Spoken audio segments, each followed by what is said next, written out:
퇴직 첫날 아침 교문 앞을 지나가다 발이 멈췄습니다. 학생들이 떠드는 소리, 종소리, 그 익숙한 소리가 귓가에 남았습니다. 그때 문이 닫혔습니다.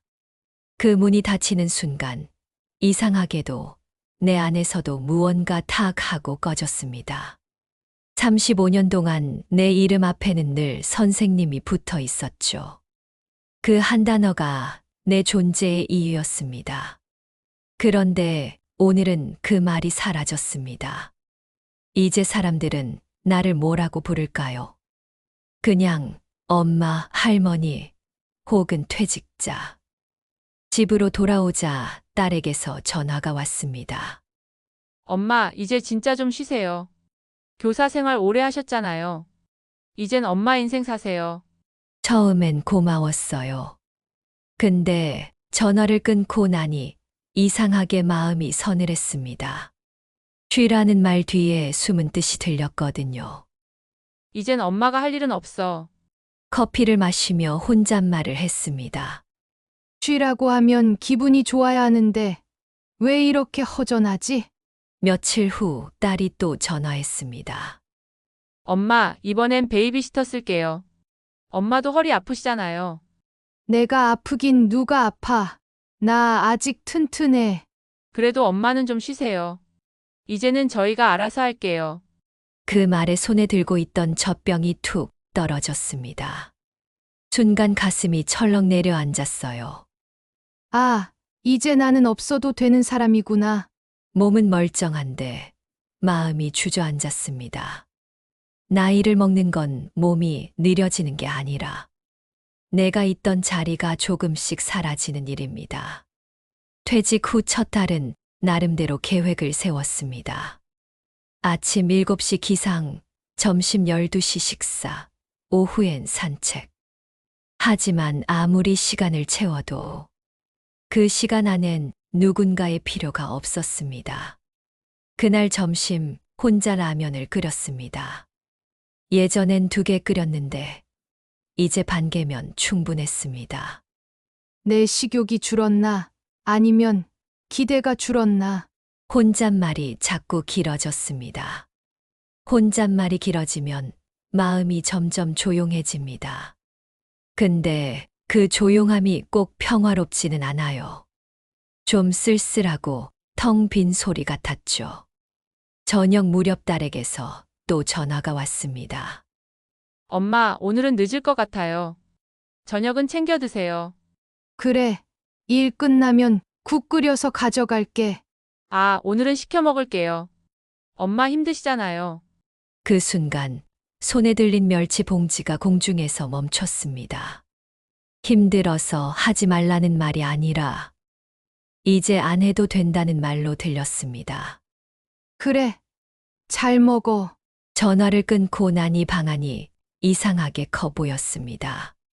집 안의 모든 의자가 비어 있는 것 같았어요. 그날 밤 결국 울음이 터졌습니다. 나 아직 쓸모 있어. 나 아직 할 수 있다고. 갑자기 터져 나온 목소리에 스스로 놀랐습니다. 울음보다 더 아팠던 건 그 말을 들을 사람이 없다는 사실이었습니다. 한참을 울다가 웃음이 나왔습니다. 이게 뭐라고 이렇게 서럽지? 그때 생각이 들었어요. 내가 이렇게까지 슬픈 건 누가 내 역할을 가져가서가 아니라 내가 내 역할을 잊어버렸기 때문이구나. 책상 서랍을 열었습니다. 그 안엔 오래전 교실에서 쓰던 종이 하나 들어 있었어요. 손가락으로 살짝 두드리니 작고 얇은 소리가 났습니다. 그 소리가 마치 내 마음 같았어요. 아직 작지만 완전히 사라진 건 아니구나. 노트를 꺼내 한 줄을 썼습니다. 오늘의 수업 주제. 역할을 잃는다는 건 무엇일까? 그 밑에 적었습니다. 역할이 사라지는 순간 우리가 알아서 할게요. 감정의 이름, 편안함을 가장한 외로움, 확인할 사실. 내 몸은 아직 멀쩡하다. 내일의 숙제, 내 역할을 내가 정해보기. 펜을 내려놓고 한참을 바라봤습니다. 누가 내게 과제를 주는 시대는 끝났습니다. 그럼 내가 나한테 주면 되죠. 누가 불러주길 기다리면 나는 계속 결석일 테니까요. 창밖에 빗방울이 그치고 희미한 불빛이 번졌습니다. 혼잣말이 흘러나왔습니다. 선생 해수는 끝났어도 사람 해수는 아직 남아있지. 사람이 늙는 건 체력이 떨어져서가 아닙니다. 필요 없는 사람이 되는 순간부터입니다. 며칠 뒤 해수는 딸의 부탁으로 잠깐 들렀습니다. 평소처럼 손주를 안아주려고 현관을 열었는데 낯선 신발 한 켤레가 보였습니다. 거실 안에는 모르는 여자가 아이를 안고 있었죠. 엄마 오셨어요? 딸이 미소 지었지만 표정 어딘가가 굳어 있었습니다. 아, 소개할게요. 이번 주부터 오시는 분이에요. 베이비시터 아주머니. 그 말에 해순의 손끝이 떨렸습니다. 그래, 미리 얘기하지 그랬니? 엄마한테 부담 주기 싫어서요. 엄마도 이제 좀 쉬셔야죠. 쉬라는 말이 왜 이렇게 차갑게 들릴까요? 배려처럼 포장됐지만 그 말은 사실상 통보였습니다. 이제 엄마는 필요하지 않아요. 배려의 말은 종종 이별의 다른 이름입니다. 해수는 억지로 웃으며 말했다. 그래, 잘 됐네. 나도 허리 좀 펴야지. 하지만 집을 나오자마자 가슴이 꽉 막혔습니다. 엘리베이터 거울 속 자신의 얼굴이 낯설었습니다. 편히 살라는데 왜 이렇게 서럽지? 며칠 뒤 친구 혜자에게서 전화가 왔습니다. 혜순아, 요즘 손주 돌본다더니 어때? 이젠 안 해. 베이비시터로 바뀌었대. 그래도 좋지 않아? 이제 자유롭잖아. 자유라. 근데 이상하지. 이상하게도 자유로워질수록 마음이 좁아져.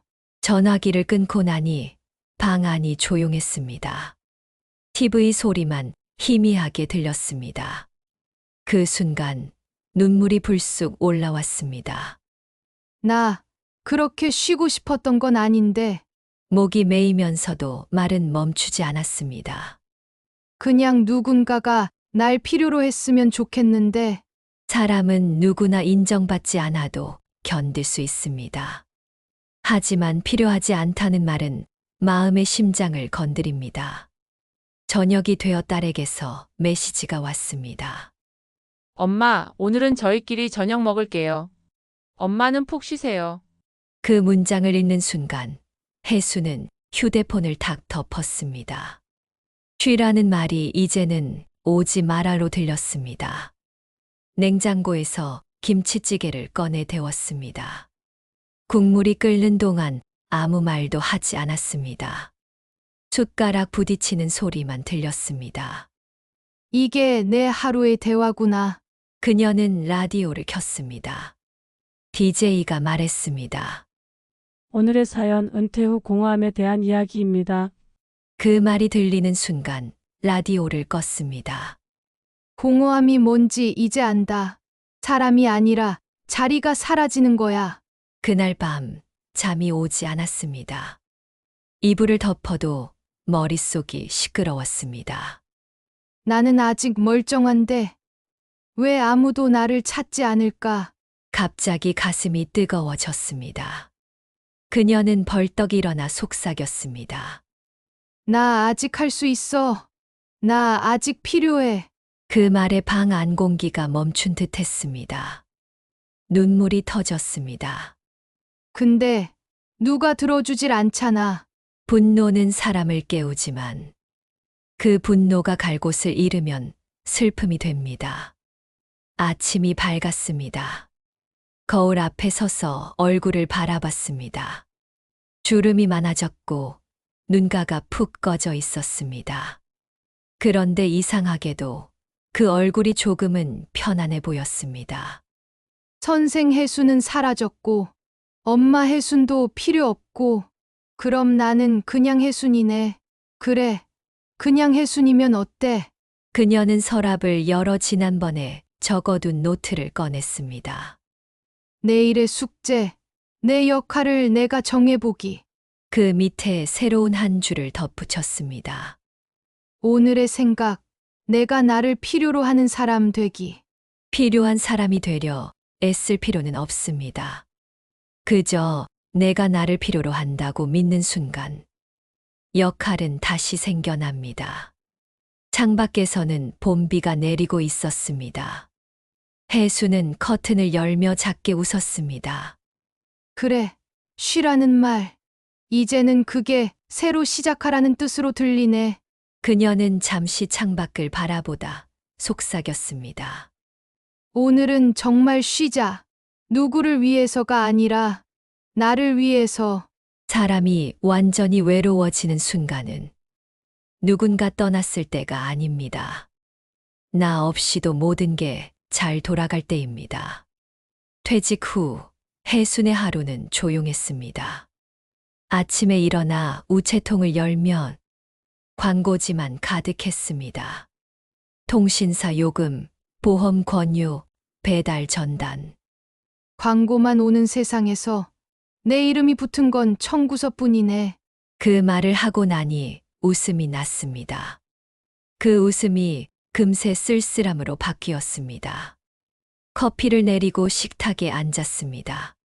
커피 향은 진한데 맛은 싱겁게 느껴졌습니다. 커피도 나처럼 늙었나 봐. 작은 농담이 방 안에 공중으로 흩어졌습니다. 누구도 받아주지 않으니 농담은 그냥 소음이 됐습니다. 사람은 대답 없는 하루를 오래 견디지 못합니다. 말이 줄고 웃음이 줄고 결국 존재감이 줄어듭니다. 오후 동창 모임 단톡방이 울렸습니다. 오늘 점심은 이시의 명동 칼국수. 예전엔 가장 먼저 답하던 혜순이었죠. 이번엔 한참을 쳐다보다가 읽음만 남기고 아무 말도 하지 않았습니다. 계자가 톡을 보냈습니다. 요즘 왜 안 나와? 사람이 많으면 피곤해서. 그 말 뒤에는 사람들 사이에 내가 낄 자리가 없어. 라는 속마음이 숨어 있었습니다. 혜수는 그 톡을 지우지도 보내지도 못한 채 휴대폰을 내려놓았습니다. 외로움은 사람이 없어서 생기는 게 아닙니다. 나를 불러주는 이름이 사라질 때 찾아옵니다. 며칠 뒤 혜순의 생일. 문자가 왔습니다. 엄마, 오늘 회식이라 전화는 내일 할게요. 사랑해요. 그 한 줄이 전부였습니다. 그래, 회식이 중요하지. 나 같은 사람은 언제든 미뤄도 되니까. 작게 웃었지만 목소리가 떨렸습니다. 냉장고에서 지난주에 사둔 케이크 조각을 꺼냈습니다. 양초 대신 휴대폰 불빛을 켰습니다. 혜순아, 생일 축하해. 그 말이 허공에 퍼졌습니다. 눈물이 흘러 케이크 위에 떨어졌습니다. 그 자국이 유일한 생일의 흔적이었습니다. 그 순간 창밖에서 웃음소리가 들렸습니다. 옆집에서 생일 축하합니다. 노래가 흘러나왔습니다. 피아노 반주, 박수, 환호. 혜수는 휴대폰 불빛을 껐습니다. 세상은 여전히 환하고 내 집만 조용하네. 그 말이 목끝에서 걸렸습니다. 사람이 지워지는 건 큰 사건이 아닙니다. 이런 아무 일도 없는 날 속에서 천천히 사라집니다. 밤이 되어 라디오를 켰습니다. 오늘의 사연 은퇴 후 공허함. 그 말이 나오자마자 꺼버렸습니다. 공허함이 뭔지 이제 알아. 사람이 아니라 자리야. 자리에서 빠지면 나도 덩달아 비어버려. 한동안 불을 끄고 앉아 있었습니다. 문득 교사 시절이 떠올랐습니다. 선생님, 저희 반 기억하세요? 그때는 수많은 아이들이 내 이름을 불렀는데, 이젠 하루 종일 누구도 부르지 않습니다. 이름이 이렇게 조용할 수도 있구나. 혜수는 거울 앞에 섰습니다. 조명 아래 비친 얼굴이 낯설었습니다. 선생 혜수는 사라졌고, 엄마 혜순도 필요 없고, 그럼 난 누구야? 잠시 침묵이 흘렀습니다. 그냥 혜순. 그게 그렇게 나쁜 이름은 아니네. 눈물이 고였다가 천천히 흘렀습니다. 그래. 나 아직 여기 있네. 손으로 거울을 만졌습니다. 유리 너머의 자신이 조용히 웃고 있는 것 같았습니다. 사람은 완전히 사라지지 않습니다. 단지 자기 안의 목소리가 너무 작아서 스스로 듣지 못할 뿐입니다. 창문을 열자 이웃집 파티 노래가 여전히 들렸습니다. 그 소리에 묘하게 마음이 덮였습니다. 그래. 저 사람들도 언젠간 조용해질 날이 오겠지. 그 말을 하며 커튼을 닫았습니다. 책상 위 노트를 펼쳤습니다. 며칠 전 쓴 문장 밑에 새로 적었습니다. 오늘의 기록. 나는 아직 존재한다. 그리고 괄호 안에 조용히 썼습니다. 작게라도 펜을 내려놓고 웃었습니다. 아무도 불러주지 않아도 이제는 내가 나를 부르면 되니까요. 존재감은 누가 인정해줘서 생기는 게 아닙니다. 내가 나를 잊지 않는 한 사람은 완전히 지워지지 않습니다. 사람 인생은 가끔 우연히 마주친 한 문장으로 바뀌기도 합니다. 그날 혜수는 그저 답답해서 무작정 집을 나섰습니다. 걷다 보니 버스 종점 근처의 작은 도서관 앞에 섰습니다. 입구 유리문 옆 포스터 하나가 눈에 들어왔습니다. 다시 나를 소개해 보세요. 혜수는 걸음을 멈췄습니다. 나를 소개하라고? 나를 뭐라고 소개해야 하지? 그냥 정혜순. 그게 다인데. 웃음이 나왔지만 마음 한구석이 뻐근했습니다. 그녀는 문득 안으로 들어갔습니다. 책 냄새가 코끝을 간지렸습니다. 오랜만에 맡는 익숙한 냄새였죠. 카운터 옆 게시판에 붙은 안내문이 눈에 들어왔습니다. 매주 화요일 오후 2시 모집 인원 8명. 혜수는 한참을 서 있다가 신청서를 집어들었습니다. 두 번째 이름이라. 내 첫 번째 이름은 어디다 두고 왔을까? 사람은 이름이 너무 조용해질 때 새로운 이름을 찾고 싶어집니다. 첫 모임날. 지하 강의실 문을 열자 비슷한 또래의 남녀가 앉아 있었습니다. 작은 원형 테이블, 종이컵, 커피 냄새, 그리고 어색한 인사들이 오갔습니다. 처음 오셨어요? 백발의 남자가 웃으며 말을 걸었습니다. 네. 그냥 궁금해서요. 저도 그랬어요. 지금은 일주일 중 이 시간이 제일 기다려집니다. 그의 말이 낯설지 않았습니다. 심심해서 왔다가 기다리게 되는 시간이라 나도 그럴 수 있을까? 잠시 후 진행자가 입을 열었습니다. 오늘 주제는 내가 사라졌다고 느낀 순간입니다. 그 한마디에 혜순의 심장이 철렁했습니다.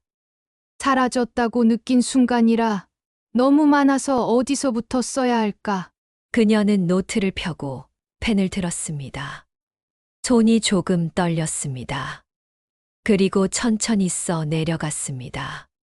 나는 아무도 나를 찾지 않는 날, 처음으로 내가 사라진 줄 알았다. 그 문장을 적는 순간 눈물이 문장 위로 떨어졌습니다.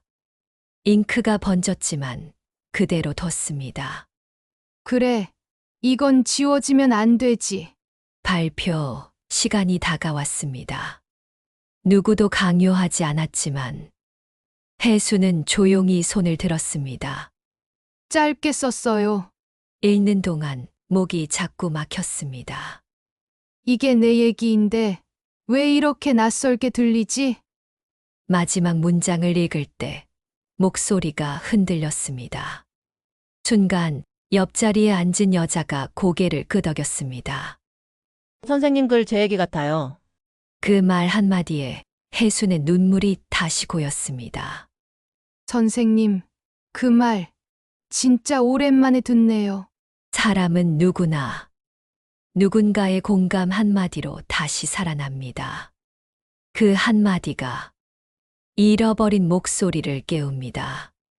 모임이 끝난 뒤 한 남자가 다가왔습니다. 저도 예전에 교사였어요. 은퇴하고 나니까 아무도 제 얘기를 들어주질 않더라고요. 근데 오늘 선생님 글 듣는데 진짜 교실 냄새가 났어요. 혜수는 미소를 지었습니다. 그 말 참 고맙네요. 누가 내 얘기를 듣고 무언가 느꼈다는 게 이렇게 신기한 일인지 몰랐어요. 도서관 문을 나서며 혜수는 천천히 숨을 들이켰습니다. 햇살이 부드럽게 얼굴을 비췄습니다. 오늘은 누가 내 얘기를 들어줬어. 그게 이렇게 큰 일인 줄 몰랐네. 사람은 말해야 존재가 확인됩니다. 말하지 않으면 마음이 서서히 투명해지죠. 그녀는 깨달았습니다. 나는 사라진 게 아니라 단지 너무 조용했을 뿐이구나. 집에 돌아와 책상에 앉았습니다. 노트를 펴고 제목을 썼습니다. 다시 나를 소개합니다. 그리고 천천히 적었습니다. 나는 정혜순.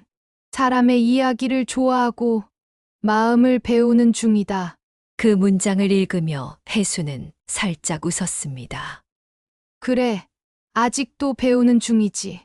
창밖으로 저녁 햇살이 스며들었습니다. 조용히 커튼을 닫으며 그녀는 속삭였습니다. 오늘은 내 목소리가 어제보다 조금 더 크게 들렸다. 나이는 멈춰도 마음은 여전히 자라납니다. 그리고 혜순의 마음은 그날 오랜만에 봄의 목소리를 냈습니다. 사람의 역할은 사라지지 않습니다. 단지 모양을 바꿔서 옮겨갈 뿐입니다. 혜수는 이제 매주 화요일이면 도서관 글쓰기 모임에 나갔습니다. 예전엔 집에 있는 시간이 너무 길었는데 요즘은 그 시간이 모임 날을 기다리는 시간으로 바뀌었습니다. 오늘의 주제는 지금의 나에게 쓰는 편지. 혜수는 노트를 펼쳤습니다. 펜 끝이 살짝 떨렸지만 마음은 이상하게 단단했습니다. 혜순아, 누가 널 불러주지 않아도 괜찮아. 내가 너를 부를 수 있다면 그게 살아있는 증거야. 글을 다 쓰고 나니 눈물이 나지 않았습니다. 대신 마음 한쪽이 따뜻하게 데워지는 느낌이었습니다. 발표가 끝난 뒤 새로운 젊은 참가자가 조심스레 다가왔습니다. 선생님, 오늘 글 너무 좋았어요. 저도 요즘 회사에서 자꾸 제 역할이 줄어드는 것 같아서 선생님 말 들으니까 조금은 마음이 놓였어요. 혜수는 순간 멍해졌습니다. 30도 안 된 내가 벌써 그런 말을. 그 말이 가슴을 쿡 찔렀습니다. 자기도 그 나이 때는 누군가에게 그런 고민을 말할 여유조차 없었는데. 그랬구나. 그래도 내가 그걸 느낄 만큼 성숙해졌다는 거야. 역할은 줄어드는 게 아니라 조금씩 옮겨가는 거거든. 그 말을 하며 혜순의 눈가가 뜨거워졌습니다. 이게 바로 내 역할이 옮겨간 거구나. 교실에서 이제는 이 자리로. 사람의 역할은 자리만 옮길 뿐 사람 안에서 완전히 사라지지 않습니다. 그날 이후 혜수는 도서관에 제안서를 냈습니다. 은퇴자와 청년이 함께 쓰는 이야기 모임. 직원이 놀란 듯 물었습니다. 직접 진행하시겠어요? 진행이라기보단 같이 나누는 거죠. 며칠 후 공지가 게시판에 붙었습니다. 신청자는 생각보다 많았습니다. 첫 모임 날 20살 대학생이 물었습니다. 선생님, 이런 글 써도 돼요? 엄마 얘긴데 조금 부끄러워서요. 혜순이 웃었습니다. 그럼 더 써야지. 부끄럽다는 건 진짜 이야기라는 뜻이야. 그 말을 하는 순간 예전 교실의 공기가 스쳤습니다. 칠판 냄새, 분필 가루, 아이들의 눈빛. 잘했어. 그 말이 입에서 새어 나왔습니다. 그리고 깨달았습니다. 내 역할은 아직 끝나지 않았어. 그냥 칠판 대신 마음으로 옮겨진 거야. 사람의 존재는 누군가에게 잘했어요. 한마디를 전할 때 가장 빛이 납니다. 모임이 끝나자 한 청년이 다가왔습니다. 선생님, 다음 주에도 오시죠? 그럼요. 이젠 내가 오는 이유가 생겼는걸. 그 말에 모두 웃었습니다. 집으로 돌아오는 길. 버스 창문 밖으로 저녁 햇살이 기울고 있었습니다. 길가의 가로등 불빛이 하나둘 켜지기 시작했습니다. 그 불빛이 혜순의 마음을 닮아 있었습니다. 빛도 그렇지. 꺼지는 게 아니라 다른 곳으로 옮겨가는 거야. 그녀는 핸드폰을 꺼내 딸에게 문자를 보냈습니다. 오늘 엄마 글쓰기 모임에서 강의 비슷한 거 했어. 20살 애들이랑 재밌더라. 잠시 후 답장이 왔습니다. 엄마, 대단하다. 진짜 멋져요. 혜수는 웃으며 핸드폰을 내려놨습니다.